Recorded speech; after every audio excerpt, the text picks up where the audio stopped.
What is going on, my beautiful DDD fam? Hope you all have a wonderful day.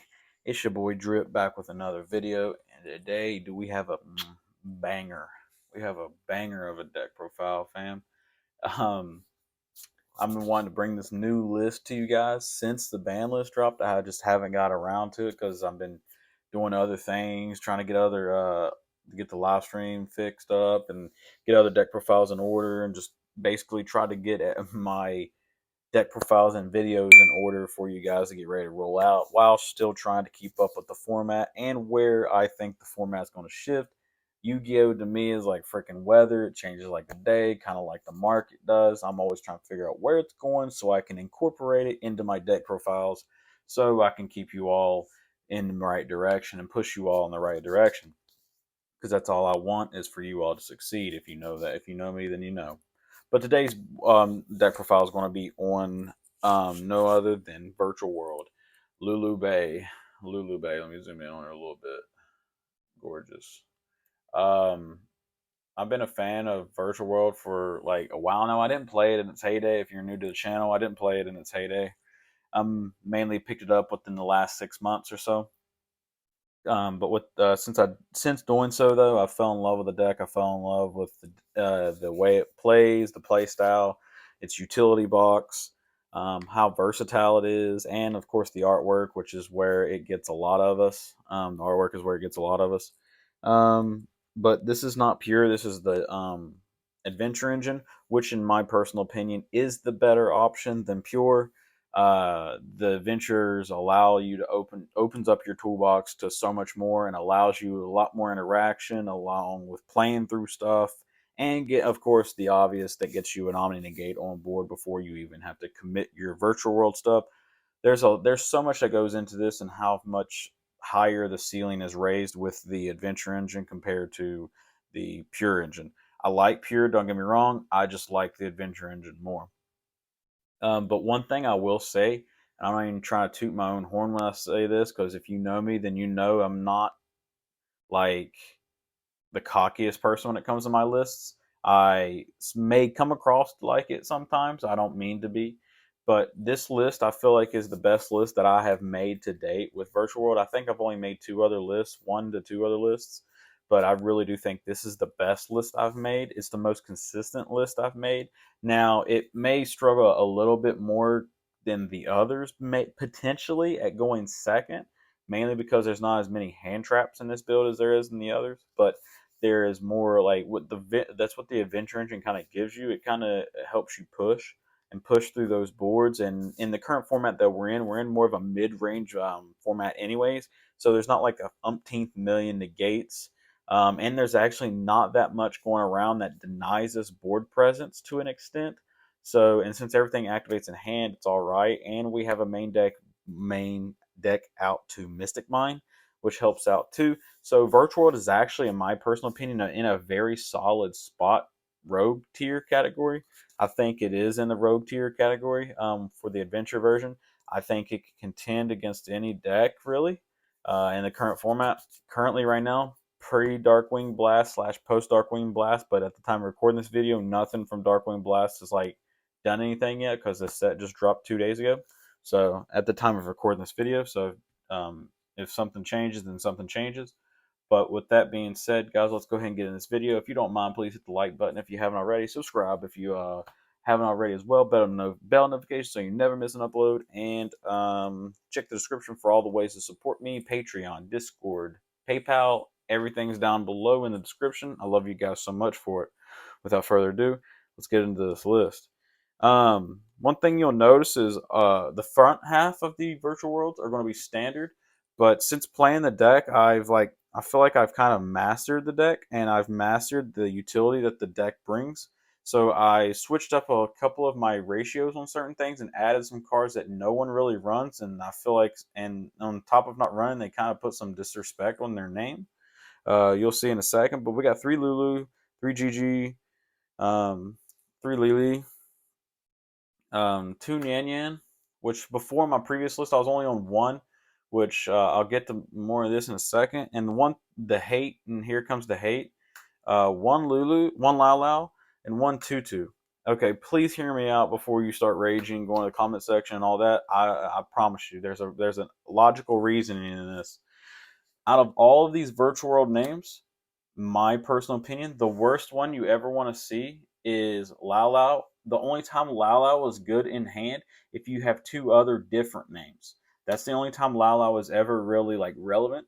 You have to have like Lulu and Lily or Gigi to be in your hand with Lao Lao to have three names, which is very like not very like doesn't happen very often. So like and on top of that, you can get instant access to Lao Lao at any time.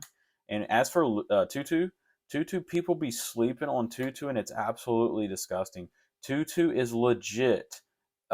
She is legit. King Wong, Chu Che's secondary effect, all in one, and a pseudo Nian Yan. So she's a pseudo Nian Yan. If you take bits and pieces of Nian Yan, Zhang Wu secondary effect, and Chu Che secondary effect and put them in one card, it would literally be Tutu. Tutu is absolutely disgusting. The fact that you can normal summon her, because this deck doesn't really have normal summons anyways, is technically these are your three normal summons. Since this deck doesn't really have normal summons, you can easily get away with it, starting it out, like just starting it out with that, and it's a different name. Um, on top of that, we are running the Gamma package, which that's all Virtual World's known for is running the Gamma package. If you have a dead Gamma in hand, you can and you have this engraved, you just pitch the Gamma and summon this back because you can normal this, like I said before, and then synchro or exit it off, detach it from material, get it in graveyard, and then send a dead worm or a dead psychic from your hand to the graveyard to bring this back. It becomes a 6, a tuner, and it gets banished during the when it leaves the field, so it fuels your Chuche. So basically, if like you draw too many names and they ash one of them and you can't use it again, you get her engraved and then you get rid of the dead one out of your hand to steal plus and go plus off of your your dead card that like your pseudo dead card. Or if you like, for an example, you have bad luck like me and you go charge warrior and you draw a card and you draw into a gamma turn one and you're like, oh, now what? If you have her engraved, that dead gamma becomes live and you just get to plus and continue to go off. And the fact that I said she's three cards in one is absolutely disgusting. And the fact people sleep on her is just makes me really sad. She helps you push through so many interruptions and push through so many boards, and also while providing a 6 is just phenomenal. So when you pair like this with this, and you can get either one at any given time, is just absolutely gross. I've never really needed more than one Lao Lao because you can recycle it and everything else too. Onto the virtual world spells and traps. Since my last build, I have upped the count of Kowloon, mainly because like when you're going second, since this deck doesn't have as many hand traps or go second cards as normal, um, you need the cards to get you to your utility cards. And since this deck struggles to see two names anyways, because it's just virtual world, that's what it always has done. This will get you into another name, whether it's your Chuche or if you're going second, your King Wong to basically imperm something to make sure your stuff can resolve. And then all you have to worry about is cards in hand. That's the reason why for that. But since this is not pure, we only need two King Wong and then two Chuche and one Zhongwu. Shout outs to the freaking Megaton to give us super rare Zhongwu. Let's go, Poggers. But this is the standard lineup. Before I was only running two, but that's when, like I said before, you have more hand traps. If you have more room for more hand traps, or you want to make room for more hand traps, that's fine. I would just drop this down to two because then you don't really need that at that point. Even though like three Kowloon is nice, I guess, because you can get to your names.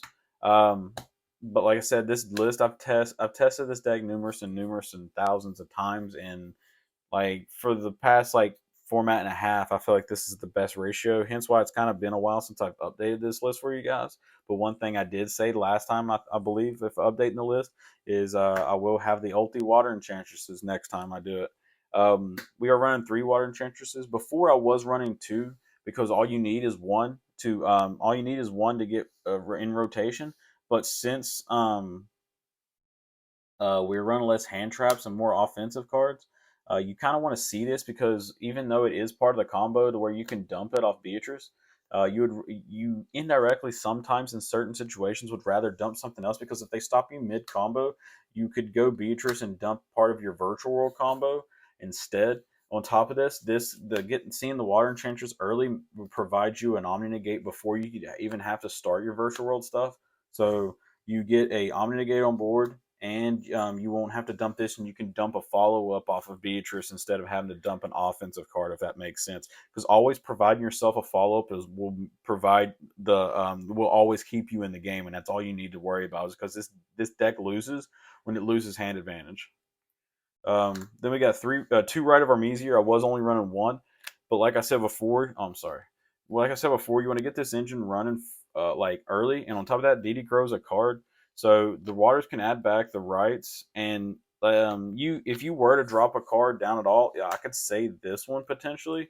But like I said, you want to get this engine running before. So like right in my personal opinion is like the only one that's kind of flexible, and the only flexible card or flexible spot in this entire deck, which only opens up one, and I don't really know what you would run in that unless you were really like serious about running a second Lao Lao. But I don't think it's necessary. But that's just me. The second right is nice. DD Crow is a card, so always have it.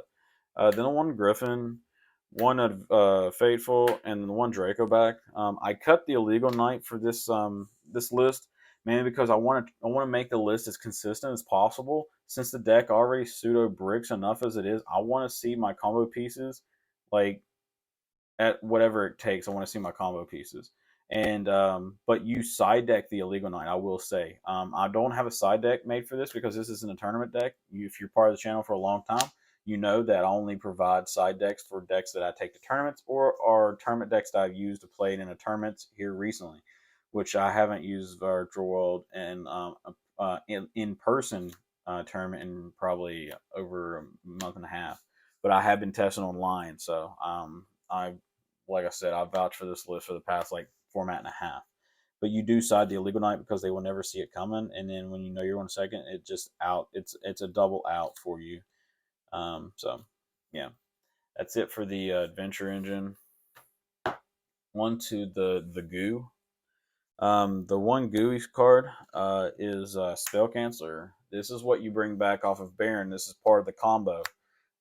Basically, you'll lock them under a monster negate, lock them under this, lock them under Chuche, where Chuche is live, and then potentially another monster negate. So if you go full combo, I believe you can get a monster negate or two, and then you get this, and then the Chuche is live. So it makes it where it's hard to out this. So if they try to attack over it, you just use Chuche to pop whatever they're trying to summon with once they go into battle phase. So let them enter the battle phase with only one monster or whatever. If they can only get one monster on board, pop whatever they're trying to get over this with, and then they probably wasted their battle phase. And then if even if they have like mine, you have follow up in graveyard to reset your Chuche, so your Chuche can just pop the mine if they activate mine over top of you. Onto the generic extenders is the 3 teleport. Which goes along with this engine, the driver, and the gamma. The gamma is an offensive and a defensive card because this is basically any virtual world name, but is also uh, gamma because we also need gamma's offensive because it helps us synchro for cards that are in our X deck by summoning it off of Vitelli.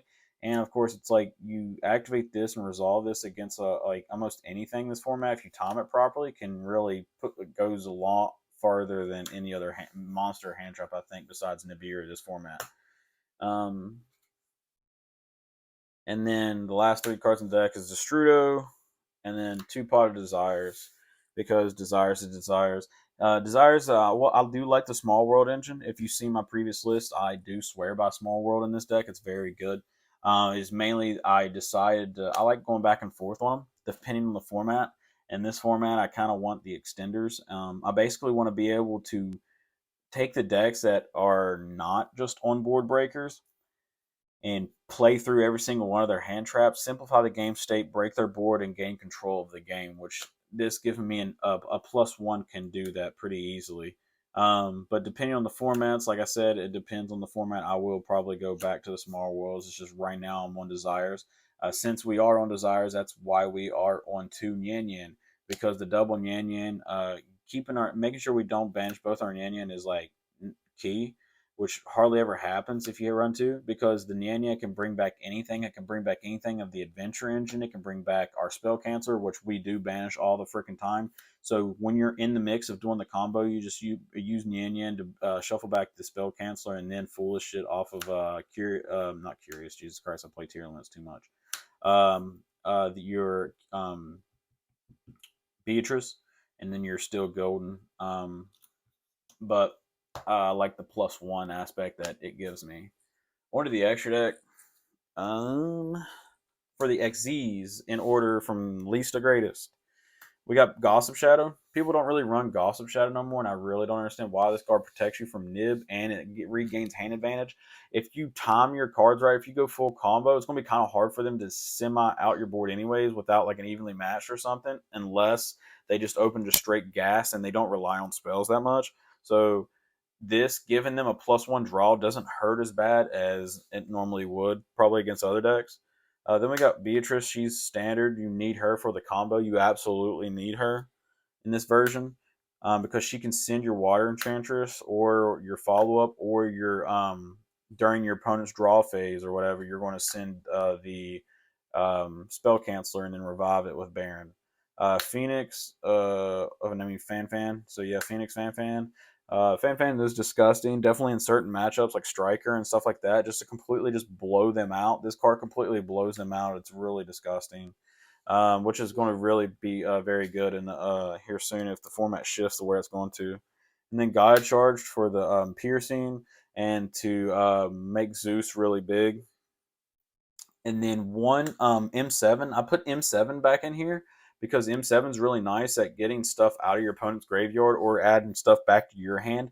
Like part of the combo, you synchro off your some of the times you synchro off your Griffin Rider. So to get Griffin Rider back in rotation without having to make your Shin Shin and then synchro it off the end to get it banished to shuffle it back. You can just use M7 to add it back, and then it's live again. So it's really nice. That's the main thing M7's in there for, but it's also in there for defensive purposes if they have something problematic in the graveyard. We don't really have to worry about snow anymore, like to shuffle stuff like that back or whatever, or add it back. So like to their hand or to your opponent's hand. So, but it's mainly there for your offensive purposes to add back your Griffin Rider, but you can use it defensively if you need to. And then Zeus boy, Zeus himself. Zeus is a board wipe. Some of the times, if you don't want to overcommit, you just make you can just make Gossip Shadow if you need to attack. If you have something small enough to attack, or you can make any 6 and then overlay this, and then yeah, just break it, and then you can go off. That's it for the XZs. I run a higher XZ count because Dimensional Barrier is a card, and I think it's hilarious sometimes because when they see I'm running Virtual World, if they don't know what cards I'm on and they're going blind, like even off of game 2, like if it's game 2 and they're just going off what they saw game 1, they don't think I'm on as many XZs than I normally am, so they just call Synchro and they just think they win. That's another reason why I wanted my XZs to kind of have utility, like how Gossip Shadow is a negate and all that, and Fan's a banish. So even if I don't get to go in my synchros, I can still probably end on a monster negate through my XZ or M7 or Fan for the follow up. So like I still make a decent board or board presence playing through a D barrier that um, they sided in on me. Now for the synchros, even though there's more utility in the synchros, we got Charge Warrior, GG, Juju GG, whatever. I like this card a lot. This card's very, very good against the back row matchups and in a simplified game state. It's kind of hard for your opponent to out this in a simplified game state like mid game. So this card's very good. Slept on in my personal opinion. Coral Dragon, it's basically the go second. Charge Warrior, Crystal Wing, Scarlet for game, because people forget that you can easily synchro for this with this version, and Zolkin can summon this out too. So if you're just going standard combos, you're not really going out of your way to make this or make Zolkin to make this to blow up the entire board and burn them for game during the main phase. So it's nothing out of the ordinary. I like it, and I've loved it ever since I've had it. Shin because it just blows out certain decks, and it could hurt Tier indirectly in certain ways. I know it doesn't hurt him as bad as like Dark Law or something would, but like the ones on the field have to go to Banish Pile, which can really hurt them. Um, and then one Baron. Baron is Baron. You need it for the combo to play the adventure version. You have to have Baron. So if you don't have access to Baron, I would probably play Pure, to be honest, unless you're just going to end on the adventure engine or some other 10. I mean, you could get away with the adventure engine, the adventure version of this. Instead of this, you can run Chinging, because Chinging will be a very solid option. It's just this: if you can't afford Baron, then you might as well cut the spell canceller, because that's the only one of the main reasons why Baron's even in here outside of being a negate is to bring back the spell canceller and unlock our opponent. So, but if you're still wanting to run the adventure engine, you can't afford Baron, cut the spell canceller, and then just run Chinging in this place and then fill the void, the 40th slot, with whatever you want. And then for 11, I run Psychic and Punisher. No one sees this coming. You can easily make this card in this deck. People sleep on this card since the previous format or two, and now it's like gone. No one's even like using it anymore, and I don't understand why. This card is bonkers. It just wins freaking games, and since we are running Destrudo, it makes it even more freaking free, because you use Destrudo, and you can use Destrudo to make this if you have certain situations, like certain cards on field. You can make it without Destrudo, of course, but with the Strudo, you just punch for game with this. Like it's disgusting. And then of course, if you couldn't guess, the last card is Zolkin, because I already mentioned it. Clean 15. I love every single card in this extra deck. Every single card in this extra deck puts in work. There's not a mediocre card in this extra deck at all. I worked really hard on the extra deck to make sure every single card did pull their weight, to where I had as much of my bases covered.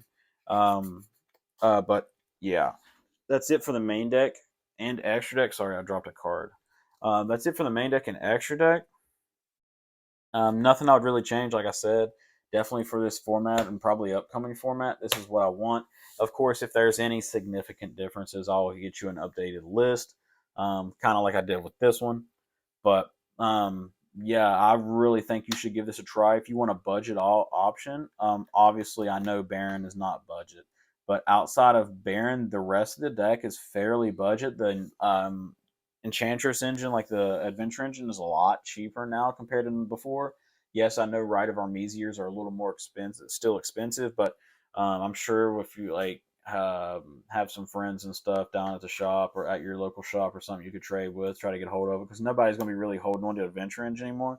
Because the only deck that's really using Adventure anymore is Adventure Sprite or ourselves. So the Adventure engine is more of a rogue engine now, compared to before when it was really potent.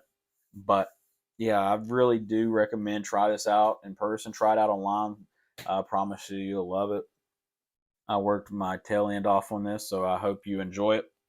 I love Virtual World with a passion. So like any of my deck profiles, and definitely, most definitely the ones that I really enjoy like playing, I'm going to make sure I bring you the best of the best, regardless if I like I truly love them or not. I want to make sure you guys have a success with whatever I bring to you. So, but again, with that being said, I won't leave. I won't hold you any longer. I won't talk any longer, because I know some people complain about that. I just like to give you all the recap, keep you all up to date, and be as transparent as I can.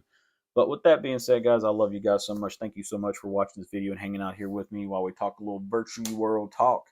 Y'all be safe out there in the age of COVID. I hope you all have a wonderful night, morning, evening, whenever you watch this video. I hope you all are staying safe out there in the age of COVID. It's your boy Drip from Team DDD, signing out. Until next time, peace. Good dueling, my guys.